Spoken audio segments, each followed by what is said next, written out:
Gördüyümüz kimi xanımın sağ buç çanaq oynağı tam yerində olduğu zaman və sağ ayağın üzərinə təzyiq etdiyi zaman tam normada durur və ayaqlarını görürsüz. İndi xanımın e, təqribən indi problem olan ayağının üzərində durduğu zaman, bir dənə problem olan ayağın üzərində durun. Avtomatik boy fərqini gördünüz. Yəni çanaq instabildir.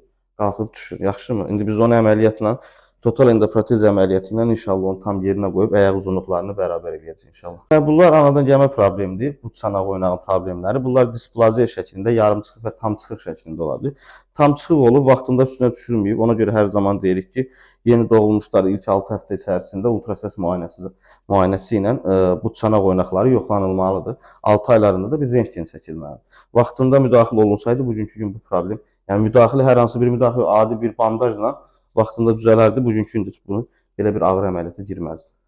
30 yaşında xanım xəstəmiz, deməli xəstəmiz anadan gəlmə sol tərəfli bu çanaq çıxığı olub və deməsinə görə də 13 yaşında bir dəfə nəsə bir əməliyyat keçirdib çanağından. Halbuki düzəlməyib və sol bu çanaq oynağı tamamilə çıxıqdadır, krov tip 4-dür və indi bu saat xanımın yerişində də o özünü göstərəcək. Bir dənə zəhmət onu çək edeyim.